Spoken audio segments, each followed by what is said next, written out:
Hey everybody, and welcome back to another episode of Prestige Liquids. My name is Andrew, and as always it is fantastic to have you here with me again on another whiskey review video. If you're a returning subscriber, thank you for joining me along my journey so far. As always, again, it is a pleasure having you here with me. And if you're new to the channel, then make sure you hit that subscribe button and the bell notification. That way you can stay up to date with all future all future content. So go ahead, do that right now. Now, in today's video, I am going to be reviewing a Scotch. I'm going to be reviewing the Singleton Malt Masters Selection. So that's what that one looks like right there. It's I guess a nice, pretty basic bottle, very presentable. So for this one, I'm just going to read a little bit of information off the bottle. So bear with me for a second. So this has been bottled at 40% ABV. So like I said, this is the Singleton Malt Masters Selection, and here it's saying it has been delicious. It's deliciously mellow, fragrant and fruity, distilled, matured and bottled in Scotland, Dufftown, at the Dufftown Distillery. Now I believe that this is a Speyside distillery. If I'm wrong, let me know in the comment section down below and I'll make that correction in the description. Another thing as well is that I believe they have used 3 different casks to age this whiskey. This is an NAS, so I'm not sure how old it is, but obviously the minimum age is going to be 3 years.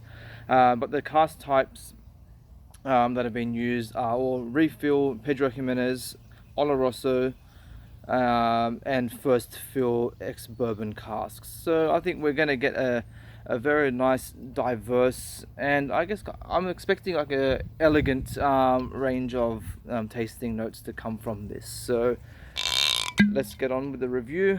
I shall pour myself a little bit in the glass now.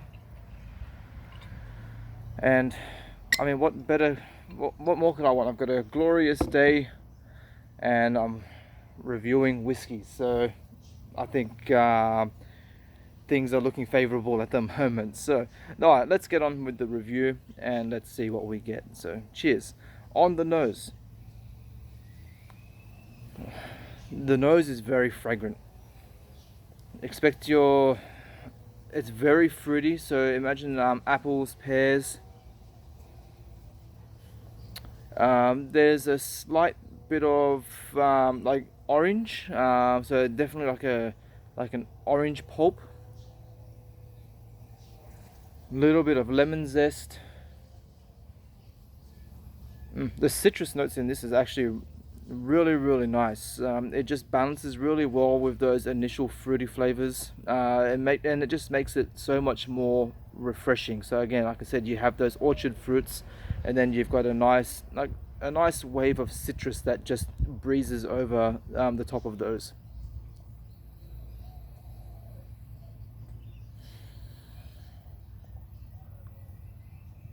It's quite sugary,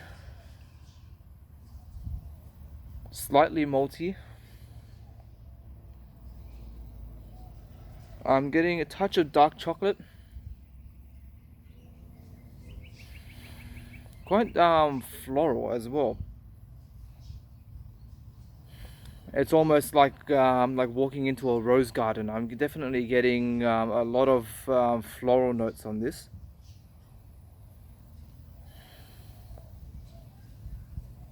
But surprisingly, it's not too overpowering. Like normally for me, like when I've had floral notes in whiskeys, I've found them to be a little bit too overpowering, but in this it is nicely balanced.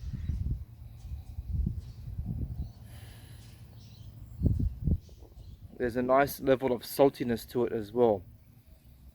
Something that's almost a bit similar to what you would get from more like coastal regions. There's like a nice salty sea breeze that comes in.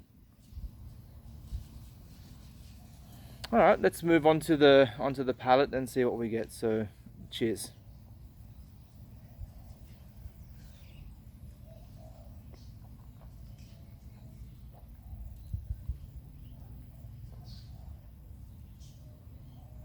So straight away you'll notice the mouthfeel is very thin, almost non-existent.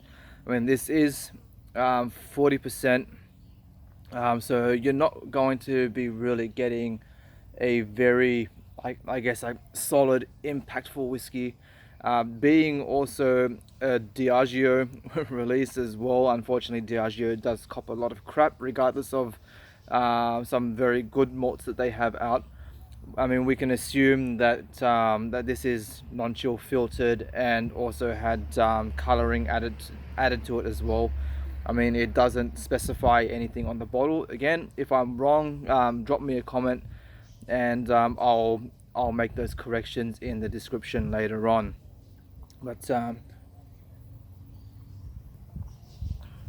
yeah, so very thin, watery mouthfeel. It really doesn't linger for very long, but it does have some really nice elements to it as well. It is a little bit dry, especially at the towards the back end of the palate, but those fruity notes from the beginning. So again, the apples and the pears are a lot more dominant on it as well. Now I'm starting to get more barrel influence, so I'm starting to get more vanilla. There's a very, and I mean very subtle amount of pepper that's coming through. I don't think that um, that the sherry casks are really having much of an influence on these, or at least on this particular whiskey. I think that the bourbon casks are a lot more prominent. I'm not really getting any of those like typical like sherry notes that you would expect from a sherried whiskey. This is a lot more like bourbon barrel dominant. So now there's also like a little bit of caramel.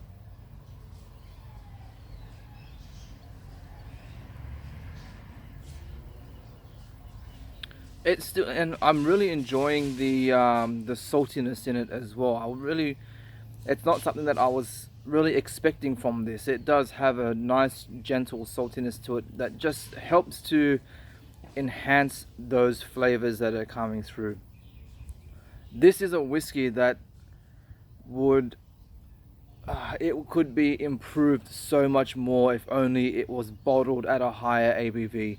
I think if this was put out at say between say 45 to 48%, I think you would have an absolute monster of a whiskey. I think the flavor would be so much more fuller.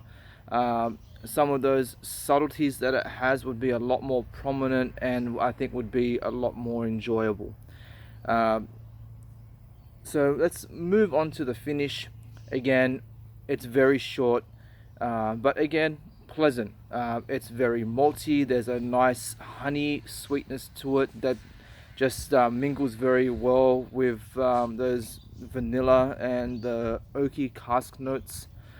I have to say, look, all in all, this is not a whiskey that is really aimed at, I guess, like a very experienced whiskey drinker. This is something that's definitely aimed more towards a beginner, says people just starting off in Scotch or whiskies in general. I think it's probably a really good gateway whiskey for people that say might be wanting to jump from bourbon into Scotch. It has some nice mellow characteristics.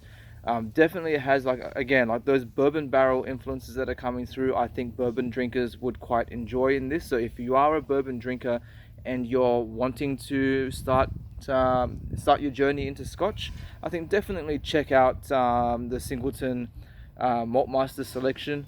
It is a very good entry point into the Scotch world, and then from there, once you've kind of gotten the flavors from this, then you can start really like just diving into the rest of what the Scotch industry has to offer.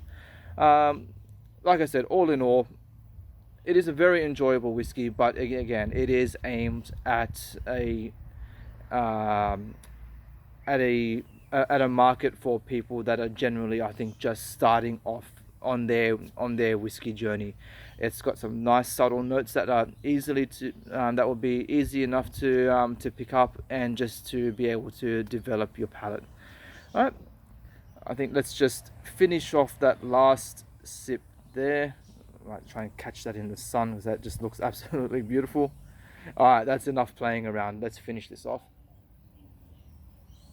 All right, that's done. As I mentioned at the start of the video, my name is Andrew.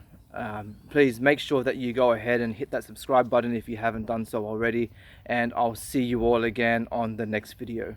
Give peace.